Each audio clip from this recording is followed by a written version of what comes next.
Muy buen día a todos. Les damos la más cordial bienvenida a esta sesión de dolor articular en el adulto mayor, buscando soluciones juntos. Con motivo de celebración del Día del Abuelo, Grupo Z Scanner les envía una felicitación y un caluroso abrazo. Permítanme presentar a la doctora Araceli Cabanilla Segura, médico radiólogo especialista en musculoesquelético, jefa del Departamento de Resonancia Magnética del Centro Diagnóstico Z Scanner San Ángel y profesora titular del curso de posgrado en Radiología e Imagen del Sistema Musculoesquelético en Grupo Z Scanner avalado por la UNAM. Ella será la voz de cada uno de ustedes en este foro de nuestros especialistas. Bienvenida, doctora. Le cedo la palabra. Muchas gracias. Bienvenidos todos ustedes. En este foro lo hemos preparado con mucho gusto para que podamos resolver algunas preguntas que tenga el público en general. Recuerden que este público es para ustedes y va a ser relacionado con el Día del Abuelo. Por eso es que escogimos este foro para hablar de dolor articular, ya que la mayoría de las personas adultas, cerca del 78%, padecemos de algún dolor articular después de los 35 años, ni siquiera es en la tercera edad, sino después de los 35, el dolor articular es importante. Entonces, para esto voy a presentarles a un grupo de especialistas que hemos preparado para el día de hoy. Y en primer lugar les voy a presentar al doctor Juan Carlos Holguín. Él es médico especialista en medicina del deporte, fundador y director de Holfer Clínica del Deporte y Rehabilitación Física. Él es presidente y fundador de la Academia Mexicana de Terapia con Ondas de Presión Radial y Choque. Muy buenos días, Holguín. ¿Qué tal? Buenos días. Saludos a todos, a la audiencia y gracias por la invitación, doctora. Muy bien, muchas gracias. También nos acompaña el doctor Ricardo Salazar Palomeque. Él es médico radiólogo, especialista en músculo esquelético, egresado del Instituto Nacional de Rehabilitación. Él es el jefe de resonancia en CT Scanner México, en la colonia Roma. Bienvenido, Ricardo. Muchas gracias, doctora, y bueno, espero que todos disfruten de este foro. Muy bien. A continuación, voy a presentarles, tengo el honor de presentarles a la doctora Ana Contreras. Ella es médico especialista en medicina del deporte de la UNAM. Es encargada del área de diagnóstico integral en la Dirección de Medicina del Deporte de la UNAM. Hola, Cristina. Hola, ¿qué tal? Muchas gracias por la invitación, doctora, y muchas gracias a todos por estar acá. Muy bien. Y por último, voy a mencionar al doctor Miguel Herrera Pérez. Él es médico radiólogo, egresado del Tecnológico de Monterrey, con especialidad en imagen musculoesquelética, que realizó en el grupo CT Scanner. Bienvenido, Miguel.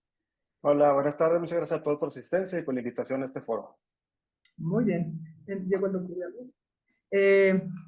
El último de los doctores que voy a presentar es el doctor Jaime Villalobos Medeles. Él es ortopedista especializado en hombro y rodilla, lesiones deportivas y degenerativas. Él trabaja en el Hospital Centro ABC y en varios hospitales del Grupo Ángeles. Gracias, Doc, por estar acá. Bienvenido. Gracias a usted por la invitación, mi querida doctora. Le agradezco mucho. No, muy bien. Entonces, para dar inicio a este foro, me gustaría que el doctor Miguel Herrera nos comentara qué es una articulación. Como vamos a hablar de dolor articular, pues vamos a ponerlos en el contexto. ¿Qué es una articulación y para qué nos sirven las articulaciones? Bueno, hola a todos. Muy bien, la articulación, para explicar en términos sencillos y generales, es una estructura que permite la unión entre dos estructuras óseas y permite ya sea hay diferentes tipos de articulaciones, unos que tienen poco movimiento, unos que no tienen nada de movimiento y otros que son muy móviles. Entonces, una articulación es esta estructura que es la conjunción de dos estructuras óseas y están recubiertas, digámoslo así, por una especie como de, pues por un cartílago que es como una especie de material que sirve como para amortiguar, para que no exista un peso, un choque constante, una fricción directa entre hueso y hueso. Y además está rodeada la articulación, está bañada por líquido sinovial, que es como si fuera el lubricante en una bisagra, y además está también reforzado por músculos y por ligamentos para darle más estabilidad. Entonces, una articulación es toda esta estructura que une, en términos generales, a dos estructuras óseas.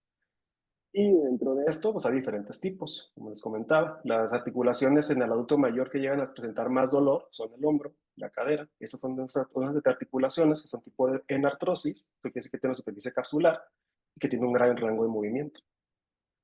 Muchas gracias, Miguel. Ricardo. Además de lo comentado por el doctor Herrera sobre el aspecto totalmente anatómico y fisiológico, también debemos, creo que, entenderlo como una de las tantas estructuras que forma parte de nuestro cuerpo, pero claro, eso queda obvio, pero que nos permite la independencia, la movilidad de nuestro cuerpo en el espacio, poder interaccionar con el ambiente. Cada una de estas, desde estas pequeñitas de los dedos hasta aquellas más grandes, damos por hecho que están ahí, pero cuando nos falla una, nos damos cuenta de la función que en realidad cada una de estas tiene. Y quisiera enfatizarlo en términos de independencia y de la posibilidad de ejecutar nuestras actividades de la vida diaria. Sí, es la parte anatómica, pero para todos nosotros y los que estamos conectados en este foro, es algo esencial para hacer nuestras actividades de la vida diaria. Perfecto. Muchas gracias, Ricardo. Quisiera que el doctor Villalobos nos comentara qué tan común, doctor, es el dolor articular y si tiene alguna preferencia de sexo. Este dolor es más común en las mujeres, en los hombres. ¿Cómo se presentan? ¿Qué tanto lo ve usted en la consulta? ¿Qué tan común es esto, el dolor articular? Sí, definitivamente el dolor articular ahorita es algo que definitivamente ocupa mucho en las consultas, tanto institucionales como privadas, debido al alto índice de personas que practican el deporte. Dicen, doctor, el deporte es malo entonces porque cada vez hay más lastimados. No, no es el deporte lo que es malo, sino nuestros excesos. Tenemos que tener siempre un equilibrio entre el descanso y el ejercicio. Entonces, cuando abusamos, cuando empezamos a hacer cosas de todas esas situaciones comerciales de haz un maratón, hace esto, haz aquello, entonces es cuando vienen las lesiones muy importantes, porque en principio no se preparan bien y porque además pues son excesivas, se corren en superficies que no son las adecuadas y entonces terminamos con mayor cantidad de pacientes por malos hábitos deportivos, no porque el deporte sea malo. Y los temas de, por supuesto, que cada vez el rango de supervivencia es mayor, pues por supuesto que estamos expuestos a los temas degenerativos, también por nuestros malos hábitos durante toda la vida, porque llegamos a los 70, 75, no en una buena condición, sino ya con mucha obesidad, con mucha debilidad, y entonces los problemas degenerativos han aumentado en gran medida. Hoy día la osteoartritis ocupa el segundo lugar en temas de invalidez a nivel mundial. Entonces, definitivamente es un tema que hay que cuidar mucho las articulaciones, hay que estar en un buen peso, hay que tener una buena calidad de ejercicio. Hay un ejercicio para cada edad, no puede ser que tengamos pacientes jugando tenis o fútbol a los 70 años. Tenemos que pensar en vivir de acuerdo a nuestra edad. Y si hacemos eso, entonces esto va a mejorar muchísimo. Doctor, muchísimas gracias. ¿Cuántos puntos importantes nos ha dado? Doctor Holguín.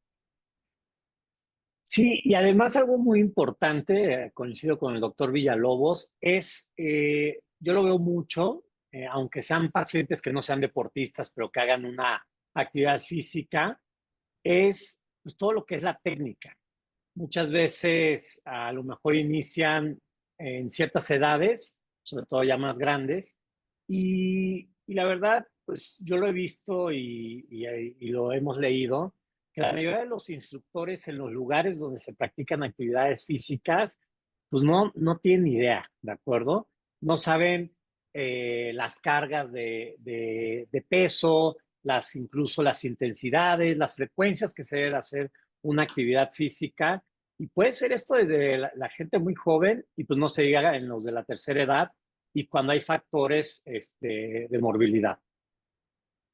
Excelente. Entonces, ¿solamente el ejercicio y la edad podrían causar dolor en las articulaciones? Doctor Salazar.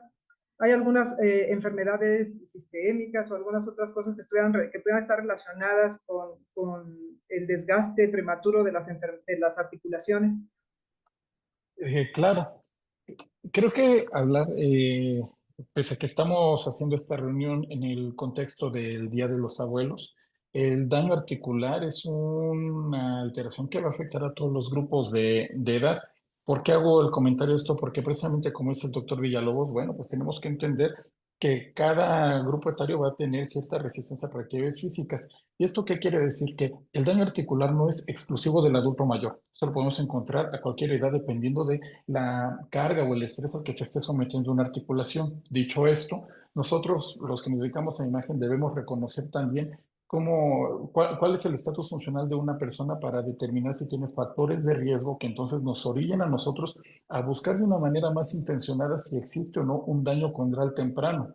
Eso se vuelve un reto para nosotros. No hay que esperar hasta que la articulación ya esté totalmente desgastada para decir, ah, sí, mira, tiene una osteoartritis. Tenemos que ser muy cuidadosos y entonces, por eso, cuando hacemos un examen de imagen, nosotros no es nada más la foto. Como nosotros estamos acostumbrados a hacerlo, es una entrevista clínica para dar un estudio que de esta manera le proporciona al resto del equipo multidisciplinario datos de alarma desde fases tempranas. Entonces, sí, doctora, los factores de riesgo como actividad física, estatus metabólico, el peso, en el adulto el estatus de sarcopenia o la osteopenia, todos juegan un papel importante para buscar de manera dirigida y temprana el cambio por daño articular. Eso, muy bien. Cristina. Sí, pero yo agregaría a lo que han ido comentando los doctores, por ejemplo, obesidad. La obesidad por sí misma es un estado proinflamatorio. Entonces, no únicamente es este exceso de peso o de carga que estamos poniendo sobre la articulación, sino que hay un estado proinflamatorio propiamente dicho que nos predispone a tener, bueno, obviamente más allá de solo las articulaciones, pero nos enfocaremos un poco solo a eso. Pensar en algunas otras enfermedades como psoriasis, por ejemplo, pacientes con psoriasis que llegan a tener algún daño articular, pacientes con enfermedades autoinmunes o incluso hiperuricemia. Pues son todos factores que nosotros tendríamos que cuidar y, como dice el doctor Villalobos, tratar de llegar lo mejor posible a la tercera edad, ¿no? Entonces yo solo quería agregar eso y también un poquito platicar sobre la falta de fuerza, ¿no? El doctor Holguín, el doctor Villalobos lo mencionaron por ahí un poco, pero creo que la falta de fuerza es dentro de las cosas o los factores más importantes que tenemos para nosotros desarrollar una artropatía. Eso es. Muy bien. Y yo también quisiera recordarles que las enfermedades sistémicas como la AR, la artritis reumatoide, el lupus, son enfermedades debilitantes que también en algún momento llegan a acabar con las articulaciones, a veces de manera muy prematura. Hay enfermedades que se van desarrollando poco a poco, que son crónicas, degenerativas, pero muy lentas, pero unas que tienen un desarrollo muy acelerado que termina a temprana edad con el paciente que no se puede mover, ¿no? Entonces también debemos de recordar que estas patologías que son sistémicas, que a veces son heredadas, ¿no? Que las heredamos de nuestros padres, también podrían condicionarnos dolores en las articulaciones. Muy bien. ¿Cuáles son los factores de riesgo más importantes que ustedes podrían poner en la mesa? Si alguien dice, ¿qué es lo que más me podría afectar mi articulación? Hablando, por ejemplo, de diferencia entre la osteoartritis y una artritis. ¿Es lo mismo una osteoartritis o una osteoartropatía degenerativa que una osteoartritis? Cristina, ayúdanos. Sí, doctora. Pues no, en realidad son términos distintos, ¿no?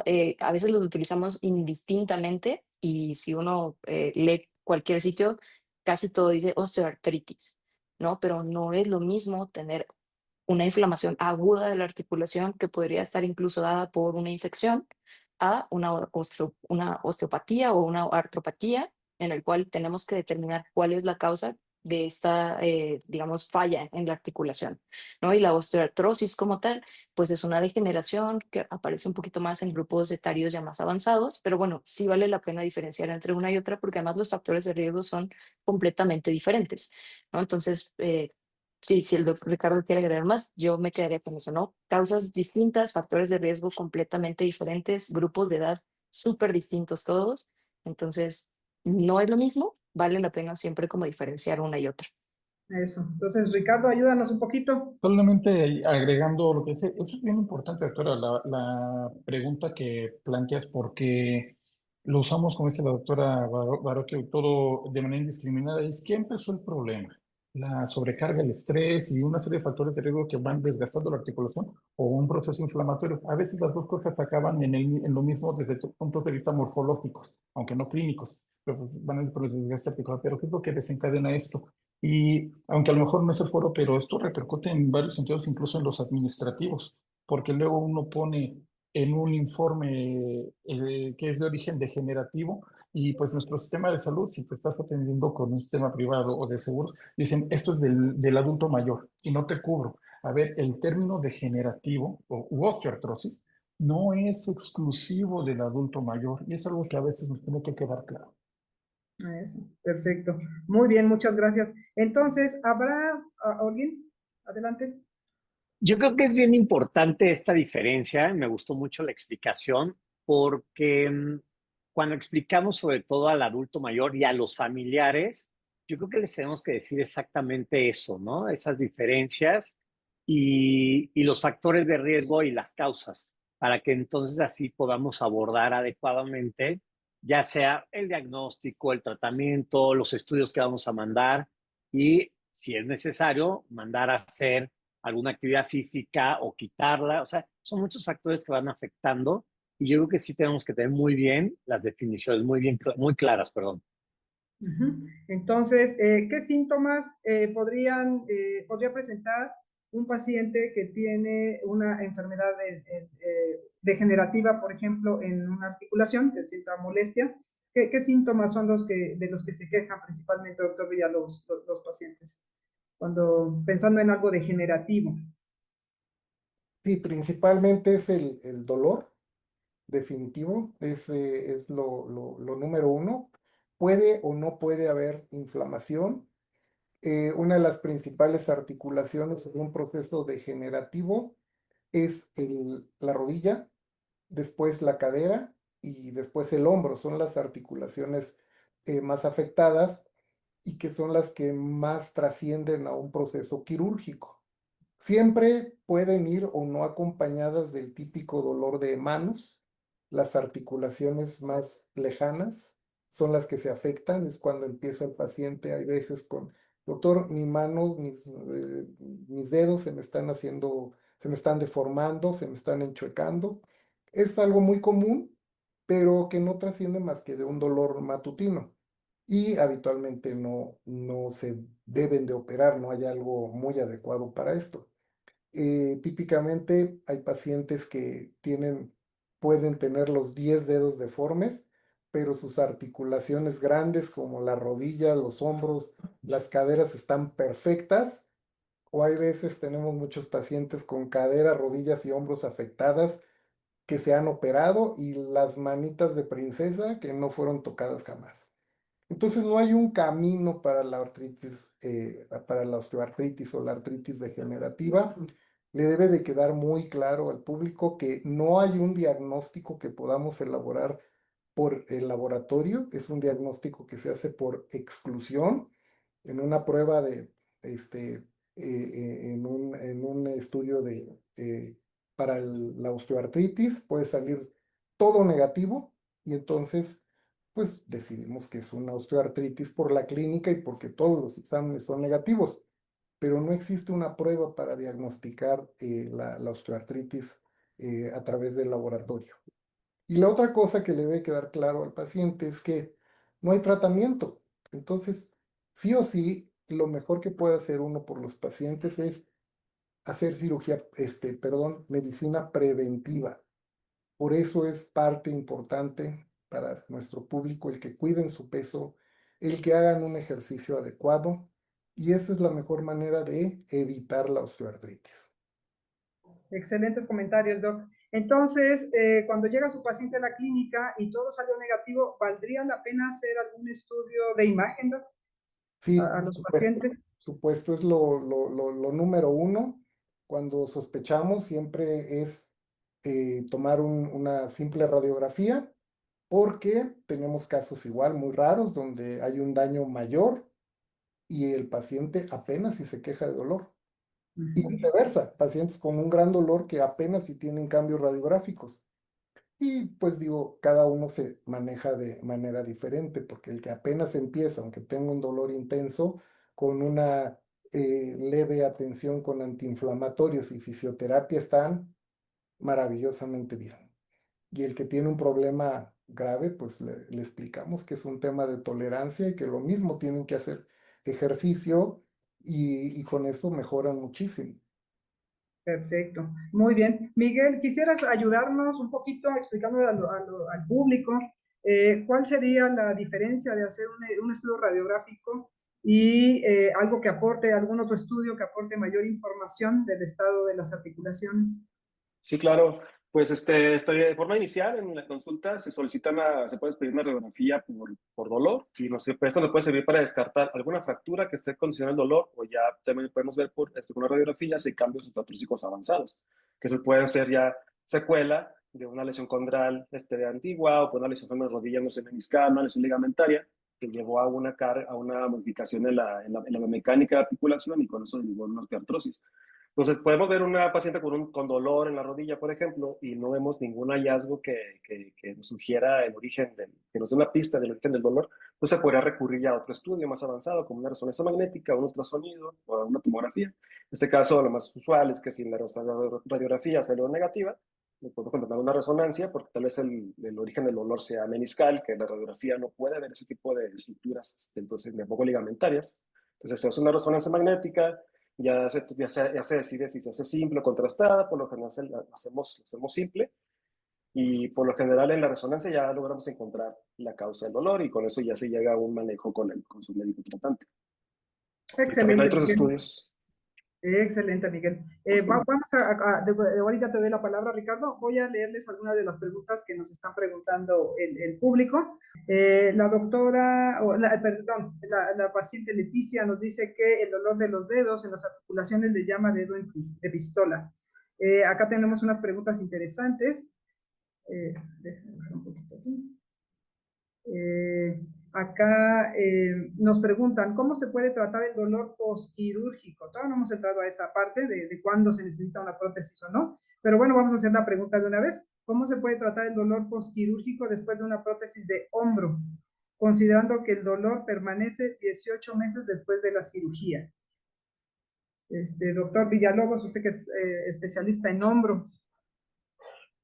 Bueno, siempre tenemos que tener en cuenta los parámetros habituales.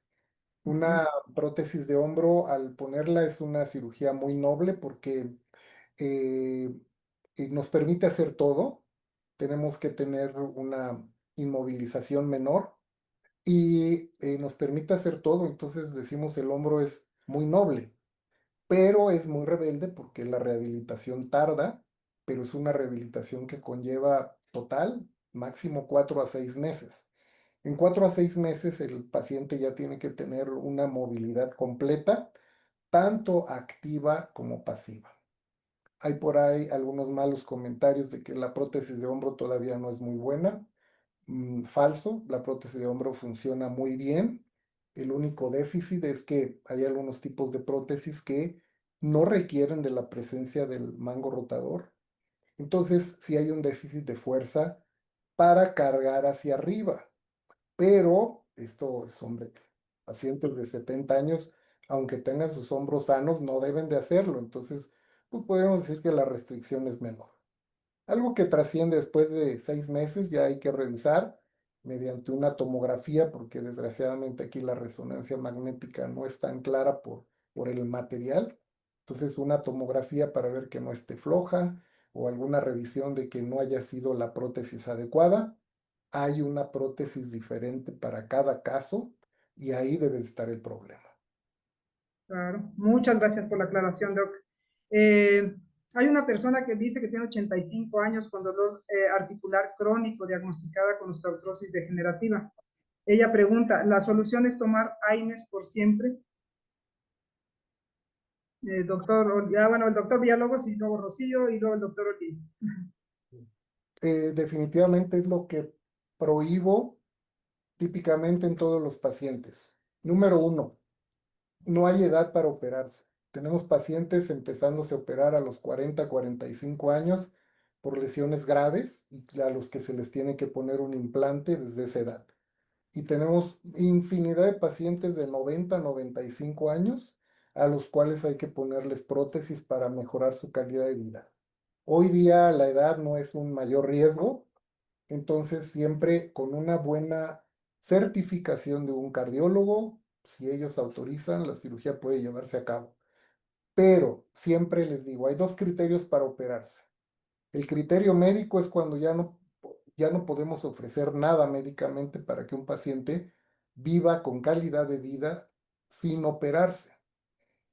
Ese criterio médico no les gusta, hay veces, a los pacientes. Ellos tienen que esperar a que sufran al máximo para decir, ahora sí, ya le entendí, me tengo que operar.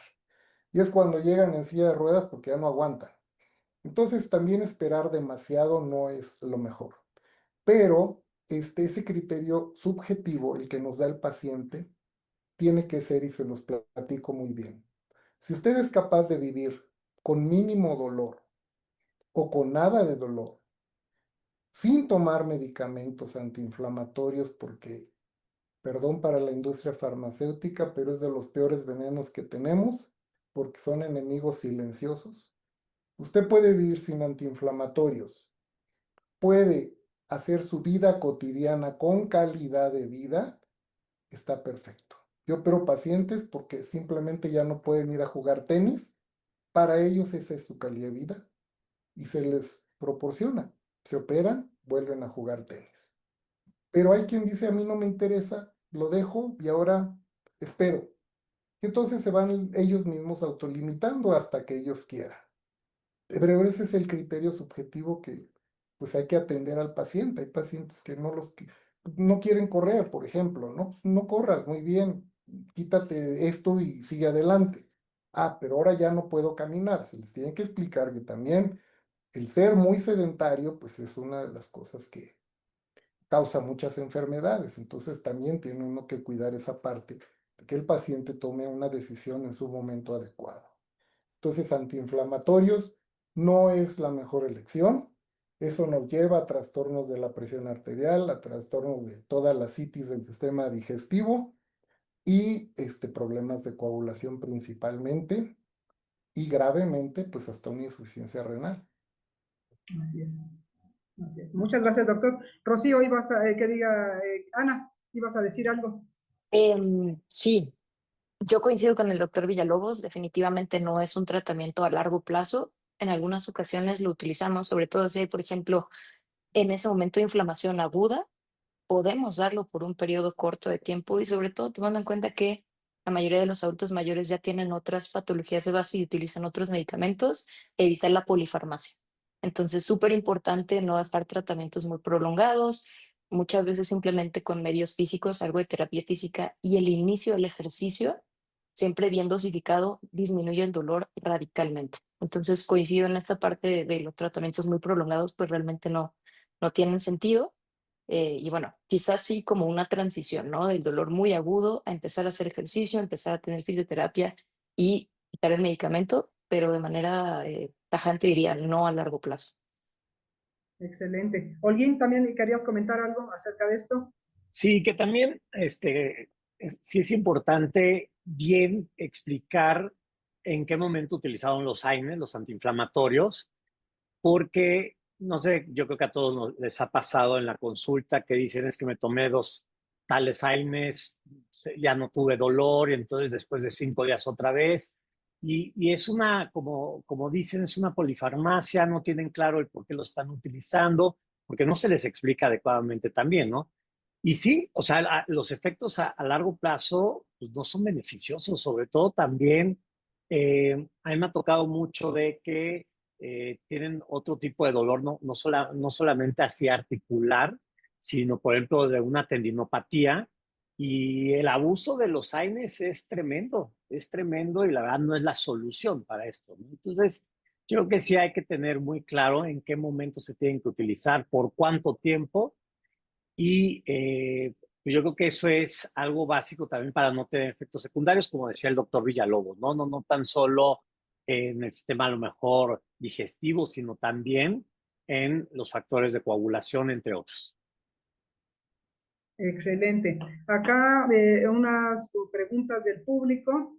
Nos dice que si después de infiltración de la columna lumbar se puede evitar la cirugía. Pues ya el doctor Villalobos nos explicaba que todo eso es dependiendo de cómo responde el paciente al tratamiento. Si con la punción lumbar se le quitó la molestia y ya no tiene más molestia, pues seguramente ya no va a necesitar nada, ¿no? Si sigue la molestia, pues siempre hay que recurrir a un estudio para saber por qué es que sigue doliendo la columna, ¿no? Otra persona, ¿alguien? Algo importante como este tipo de preguntas, ¿no? Estas dudas que de repente yo creo que a todos nos ha pasado, es que también tenemos que tener en claro de que, como esta pregunta, ¿no? O sea, si se infiltra, podemos evitar la cirugía. Bueno, no sabemos el por qué lo están infiltrando, cuál es la causa. Y algo también muy importante es que actualmente con la tecnología que se ha avanzado, tanto en imagen, pero también en el área de la rehabilitación física, ha logrado también un gran avance para los tratamientos. Entonces, yo considero que por eso es muy importante el equipo multifuncional, ¿no? Tanto con ustedes como radiólogos, con los ortopedistas, con médicos rehabilitadores, médicos del deporte, porque sí ha avanzado mucho también la tecnología y eso ha traído beneficio para la recuperación del paciente. Excelente, excelente. Acá nos preguntan también, pues obviamente otras alternativas de tratamiento, que no precisamente son los AINES. Nos dice acá, me infiltraron hace más de un año y voy bien. ¿Alguna indicación aparte de estiramientos y natación? Cristina. Sí, yo agregaría ejercicio de fuerza específicamente. La natación es un ejercicio buenísimo para muchos pacientes que primero les gusta, que eso es lo más importante. Que a alguien le guste el ejercicio que va a hacer, porque en automático va a tener más ganas de regresar.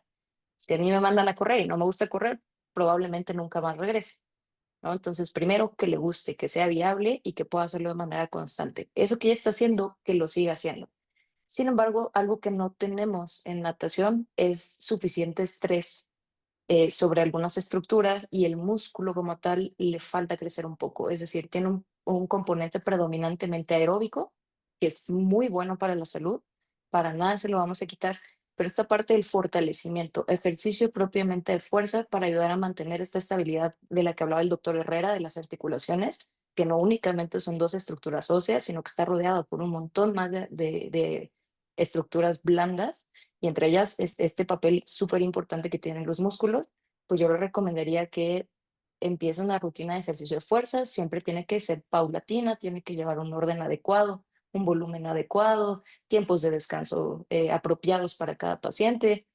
Si tiene problemas de balance o equilibrio, hay que también tratarlos para que no tengamos riesgo por ahí de una caída o una fractura. Es decir, siempre que tengan dudas, yo siempre los mando con un médico del deporte porque estoy un poco sesgada, pero porque tomamos en cuenta muchos otros factores que quizás no todos los entrenadores deportivos conocen o necesariamente les importa, ¿no? Entonces, yo les recomendaría, si hay muchas dudas, visiten a un especialista que les pueda decir cómo, cuándo y cuánto tiempo tienen que hacer ese ejercicio. Pero bueno, creo que me parece fabuloso que le hayan infiltrado, que vaya muy bien, que esté haciendo ejercicio. Adelante, o sea, de verdad, muchas felicidades porque no es fácil. Y bueno, quizás agregar esos detallitos, ¿no? Como el ejercicio de fuerza. Esos ejercicios de fuerza, Cristina, ¿quién los proporciona o cómo se hacen o dónde puede ir la gente a hacer eso? Bueno, nosotros como médicos del deporte lo hacemos frecuentemente, es de las cosas que más hacemos, enseñar al paciente qué tipo de ejercicio tiene que hacer, con qué intensidad, en qué volumen, es decir, cuántos días a la semana voy a ir, ¿no? ¿Qué grupos musculares son los más importantes? A lo mejor yo digo ejercicio de fuerza y la gente piensa en voy a levantar con los bíceps 80 repeticiones y eso es suficiente para yo estar muy fuerte, ¿no? Entonces, como justo ver qué músculos son los que se verían más beneficiados, por ejemplo, si hablamos de rodilla, todos los músculos que están en la pierna, cuádriceps, isquios, pantorrillas, pero los músculos del abdomen, el glúteo medio, sin duda alguna son súper importantes y hay que fortalecerlos, ¿no? Entonces, yo los invito a buscar un médico del deporte, un médico rehabilitador también puede tener muchísima experiencia en ese ramo, entonces son como mis dos opciones principales. Bueno, pues gracias por aclararlo, para que los pacientes sepan a qué se refiere eso del ejercicio de fuerza. Hay otro paciente que nos pregunta que si los tratamientos para regenerar el cartílago, esos que son tomados, sirven. El doctor Villalobos, ¿qué nos diría usted de los medicamentos que venden para, como ácido hialurónico, la glucosamina, la condroitina? ¿Estos medicamentos o suplementos servirán para regenerar articulaciones? Bueno, desgraciadamente, mundialmente está la medicina en pañales en este tipo de situaciones. Les digo que siempre comparo el tratamiento para las arrugas y para los cartílagos están en el mismo estado. No son muy buenos realmente. Yo los uso cuando un paciente joven con cartílagos sanos quieren correr un maratón, a pesar de lo que uno les dice, ellos quieren correr un maratón. Digo, bueno, protégete, endurece tus cartílagos con esto. Es a donde llega un medicamento cualquiera, a endurecer lo que tiene uno. Pero que digas regenerar, que haya un cambio radiográfico por resonancia magnética, nunca lo he visto. Eh, no me gusta ser negativo, pero en mi experiencia no hay una gran utilidad. Este, medicamentos como el ácido hialurónico lubrican, pero no curan, o sea, finalmente el proceso progresa. Entonces son medicamentos endurecedores más que decir propiamente regeneradores, donde uno entiende que crece el cartílago. No, lo protegen, digamos, eso es lo máximo que hemos visto. Y dependiendo del estadio, definitivamente pues yo no lo recomiendo porque son caros, además de todo, y pues la explicación es muy clara. Tienes fe y dinero, úsalos, porque la mayoría no son malos, no son medicamentos como la cortisona que tienen efectos colaterales graves. No, estos no te generan ningún problema, pero tampoco un gran beneficio. Eso es. Hablando de vitaminas, doctor, ¿usted recomienda algún tipo de vitaminas para fortalecer huesos, articulaciones Recomiendo o algo? todas las vitaminas que se obtienen de las frutas, de las verduras, nada más, es lo único que recomiendo.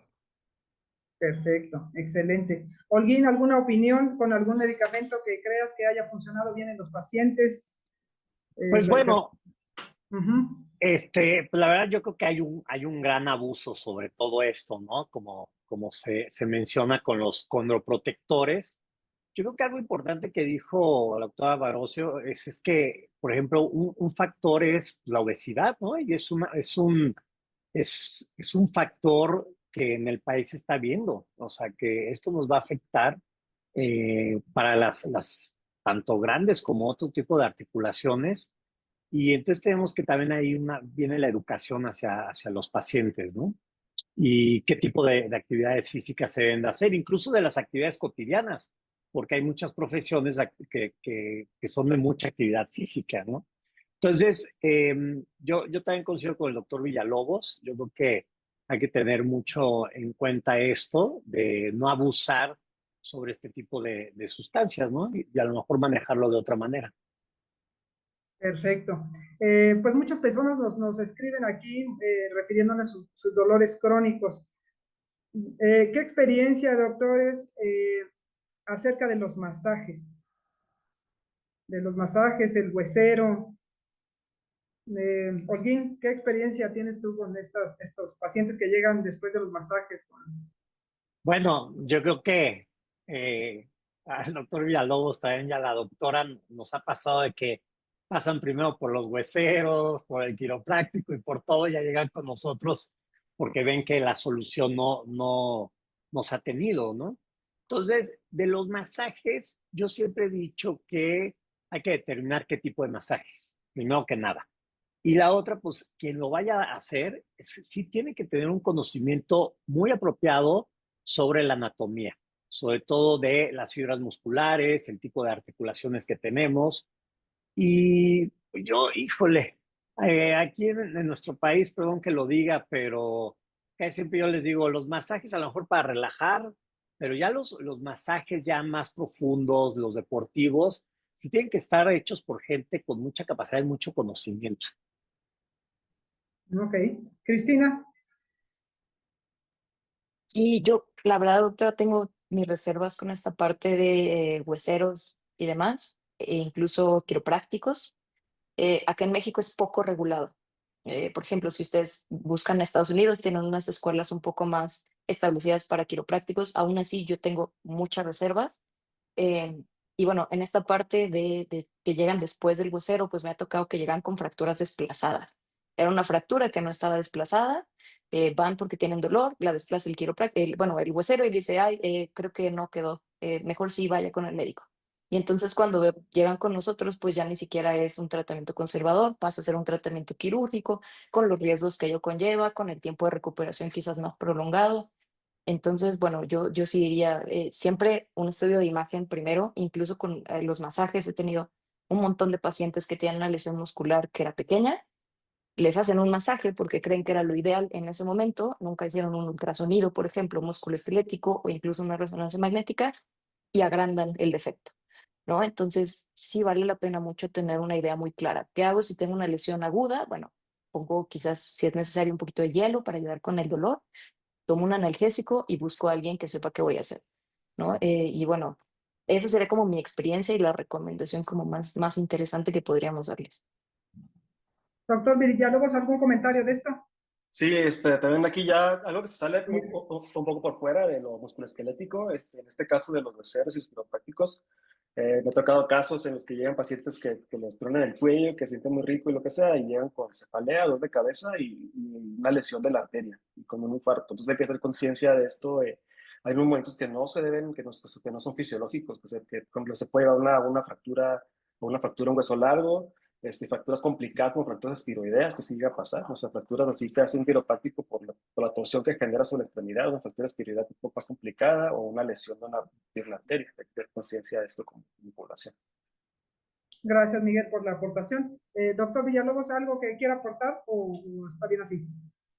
No, y bueno, yo crecí durante mi etapa de médico, de estudiante de medicina, pensando que la medicina tradicional tiene un gran futuro, pensando que la medicina preventiva es lo principal para un país con buena salud. Este, eh, Dicen que en Holanda la medicina está en un mal camino porque hay muy pocos enfermos, porque todo el mundo anda en bicicleta, ¿no? Entonces a mí me encanta que hoy día haya una escuela de homeopatía en el Politécnico, que haya una escuela de acupuntura en el Politécnico, que haya diferentes escuelas encaminadas a la medicina tradicional, y eso habla de que a futuro puede haber muy buena calidad de medicina preventiva y muy buena calidad de medicina tradicional. Hoy día, pues, por supuesto que yo estoy de acuerdo con la mayoría del panel, no estamos en una buena condición, abusamos de esos métodos, y hacemos cosas inadecuadas. A mí me encanta que pudiera yo tener a mi lado un médico quiropráctico bien capacitado, porque lo he vivido en carne propia. Tengo una torcedura del cuello y con una maniobra me dejan sin tomar antiinflamatorios y en una sesión estoy perfecto. Entonces, hombre, bien, me tomaron primero mi radiografía, me hicieron mi ajuste, como dicen ellos, y yo perfecto. Entonces, yo confío, pero como bien dicen todos los médicos de este panel, hay que tener gente muy capaz y hoy día, pues no tenemos la capacidad en nuestro país. Muy bien, muchas gracias. Continuando aquí con las preguntas de las personas que nos hicieron el favor de conectarse. Eh, la osteoporosis, doctores, ¿está relacionada también con el dolor muscular o la osteoporosis no tiene nada que ver con los huesos y articulaciones? Eh, ¿Qué opinión, qué factores de riesgo podría condicionar una osteoporosis, por ejemplo? ¿Daña las articulaciones? ¿No las daña? ¿Qué patología podría estar relacionada con esto? Doctor Villalobos, ayúdenos. Bueno, definitivo, la osteoporosis es uno de los factores pues muy frecuentes en la ciudad. en la ciudad. ¿Por qué? Porque típicamente la osteoporosis es el problema del flojo, el que no hace ejercicio. Tienen que entender que el hueso es como el músculo, no lo trabajas, el hueso, pues no, hombre, no se debilita, pero sí su calidad de sus paredes duras disminuye. Yo también voy en contra de esos tratamientos exagerados donde les digo, la osteoporosis es tierra de todos y tierra de nadie, la pueden manejar el ginecólogo, el ortopedista, el reumatólogo, y ninguno de ellos está capacitado realmente. Entonces, hay que entender para el público que el hueso es igual que el músculo, lo trabajas y el hueso está muy bien. Y en mi práctica de 1000 casos que veo con tratamientos de osteoporosis, ninguno o uno solo de verdad lo acredita porque tiene un hipoparatiroidismo ahí que pues, con una cirugía de tiroides se llevaron la paratiroides, pero la mayoría no lo necesita. Solamente pues, las personas que no hacen ejercicio son las que padecen de esto. Y pasando al tema real, sí, la osteoporosis pues genera mala calidad de cartílago y del hueso, y por supuesto que existe el aplastamiento en las vértebras, sobre todo en las torácicas últimas, 11 12 o la lumbar uno donde generan graves problemas, y entonces eso conlleva problemas de radiculares, problemas del nervio ciático, problemas de otros nervios que son muy graves. Entonces sí, la osteoporosis es un tema que hay que atender, pero su manera, la principal es haciendo ejercicio, haciendo medicina preventiva.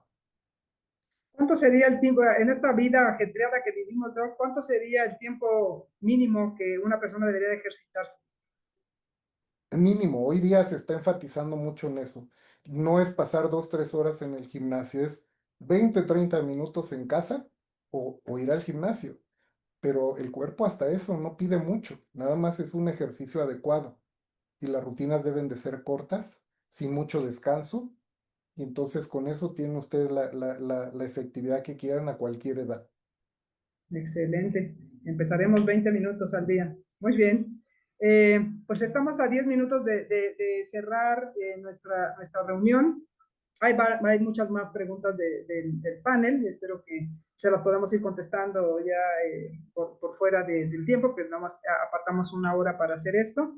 Entonces, ¿algún comentario con el que quiera cerrar, Ricardo?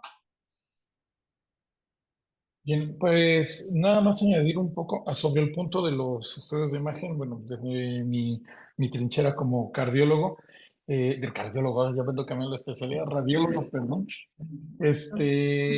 que no consideremos que un estudio de imagen, por más sofisticado que sea, es mejor en todo caso.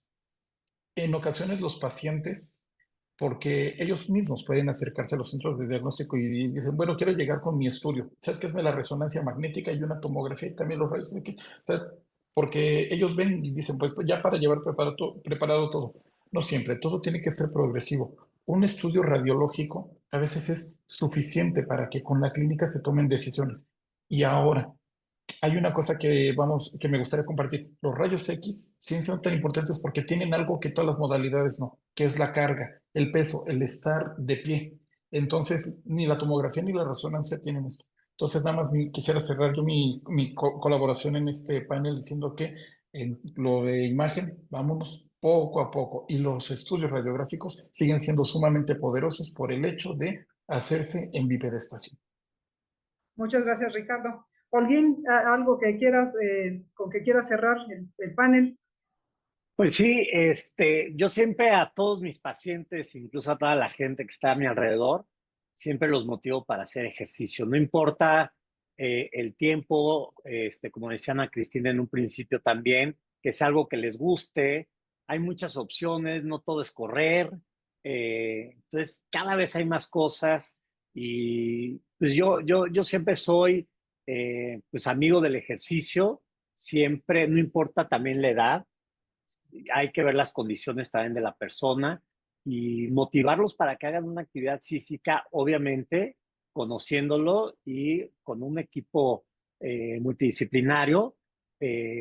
También, por ejemplo, no olvidar a los nutriólogos y otros para que se pueda hacer un buen equipo. Pero en pro del ejercicio.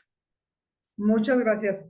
Cristina, a ti te pediría algo en especial porque hay muchas preguntas relacionadas a esto. Que dice que, ¿qué recomiendas para un adulto mayor para evitar la sarcopenia? Que la Sí, sarcopenia presenta, ajá. sí, claro, pues la sarcopenia no es, seguramente han escuchado el término por ahí en algún lugar, y no simplemente es la pérdida de masa muscular, sino la pérdida de la función de esa masa muscular que yo tengo. Entonces, lo primero que hay que hacer es una buena ingesta de cantidades adecuadas de carbohidratos y proteínas. Por ahí hay muchísima moda de la dieta keto de cero carbohidratos porque son el diablo casi. La verdad es que no, o sea, hay que balancear siempre si tienen un bajo índice glucémico o no, la cantidad, cuánto peso, cuánto mido, qué actividades hago, ¿no? La ingesta de proteína es súper importante, pero también el ejercicio. Y yo siempre me voy a ir ahí porque el ejercicio es esta píldora multifuncional y que tiene pocos efectos adversos. Si ustedes piensan en cualquier medicamento, siempre vamos a decir, no, pues que si los antihipertensivos los tomo, tengo que ir muchas veces al baño con algunos, ¿no? O incluso estoy tomando un medicamento para el dolor, pero me causa, no sé, gastritis o enfermedad por reflujo. Entonces, el medicamento ideal, a mi gusto, siempre ha sido el ejercicio. Y como tal, ese medicamento tiene dosis adecuadas, ¿no? Entonces no es lo mismo la dosis de un paciente que tiene osteoporosis, pero tiene 50 años, a un paciente que tiene 90 y tiene osteoporosis, pero nunca ha tenido una fractura, ¿no? O alguien que se ha movido toda su vida y que ha perdido poca masa muscular. Entonces, la forma de prevenir y tratar la sarcopenia básicamente es a través del ejercicio. Actualmente no contamos con ningún medicamento para tratarla. No hay nada más que puedan hacer para decir, ah, pues si yo me tomo tal o cual suplemento o un caldito de tuétano tal, con eso ya se me quitó la sarcopenia. Pues la realidad es que no. Es a través del ejercicio. Entonces yo los invito a que si tienen muchas dudas, no saben cómo empezar, eh, acérquense con un médico del deporte. Si no tienen con quién, bueno, por acá estarán dejando los datos. Nosotros también en la Universidad Nacional Autónoma de México, tenemos un área específica de medicina del deporte, es la Dirección de Medicina del Deporte. Entonces, bueno, si quieren acercarse, acá están los médicos capacitados para ayudarles, y bueno, que sepan que esto es tratable y prevenible, sobre todo prevenible, que es algo de lo que hemos estado hablando constantemente. Oigan, es que yo nunca hice ejercicio y ya no quiero perder masa muscular, no importa dónde estés, puedes empezar con algo siempre y cuando lo adecuemos para ti, ¿no? Entonces, invitarlos si bien a hacer algo de ejercicio. Las dosis dependen del paciente, del grupo etario, de la meta que tengan, de un montón de cosas, ¿no? Entonces, pues invitarlos a que se acerquen, que si tienen muchas dudas o preguntas y no saben qué hacer, vengan a darse una vuelta, los invitamos y bueno, moverse durante el día. Si tengo que tomar una llamada de teléfono, me levanto, camino mientras estoy haciendo la llamada, me levanto por agua, regreso, voy al baño. Es decir, entre más se mueva uno, mucho mejor, inclusive cuando no sea ejercicio, sino simple actividad física, todo suma y todo cuenta. Muchas gracias, Cristina. Muchas gracias. Miguel, ¿algo con que quieras cerrar? Sí, pues solamente un mensaje para los asistentes, que ningún tipo de dolor es normal para la edad. O sea, siempre que tengamos algún dolor, tengamos la edad que tengamos, o sea, hay que buscar en la causa, hacer estudios indicados, sobre todo buscar asistencia médica y automedicarse. Entonces, no hay dolor que, me duele por la edad, eso no es normal. Entonces, ya todo. Excelente, Miguel. Y Ricardo, No, pues nada más, igual como dice el doctor Herrera, ningún dolor es normal y precisamente por eso existimos un equipo multidisciplinario. Todos, incluso de repente en la parte de imagen, no es nada más la foto, también nosotros estamos encargados de, nuestro trabajo es proporcionar una herramienta que le ayude al resto de los miembros del equipo a tomar decisiones. Entonces, no solo es la foto, tenemos nosotros que trabajar en la calidad de su estudio, y pues que sea con la mayor información en beneficio de todos nuestros pacientes. muchas gracias, Ricardo. Y por último, vamos a dar con broche de oro con nuestro doctor Villalobos, que tiene muchísima experiencia. Su especialidad es hombro, rodilla, dolor. Entonces, doctor Villalobos, un comentario final. Oye, pues tengo mucha experiencia porque estoy festejando el Día del Abuelo, soy abuelo, por eso tengo mucha experiencia. Bueno, solamente de acuerdo con todos, la verdad es que me pareció muy interesante esta charla, acerca mucho al público y, pues como a todos los invito a que hagan ejercicio. eh, como decía la doctora, hombre, hasta jugando billar se mueve uno. Hay que hacer, vida es movimiento, es muy claro ese lema, vida es movimiento, la vida nos da, el movimiento nos da calidad de vida, nos proporciona longevidad. Entonces, invitar a todo el público a que se muevan y que hagan más ejercicio. Excelente.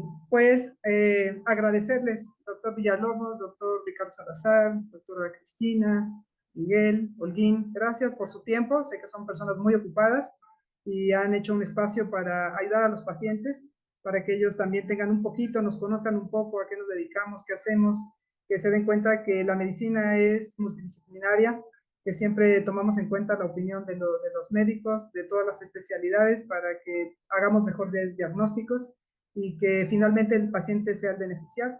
Así es que también agradecemos a todos nuestros pacientes que hicieron el favor de conectarse, de estar pendientes por las preguntas que nos enviaron.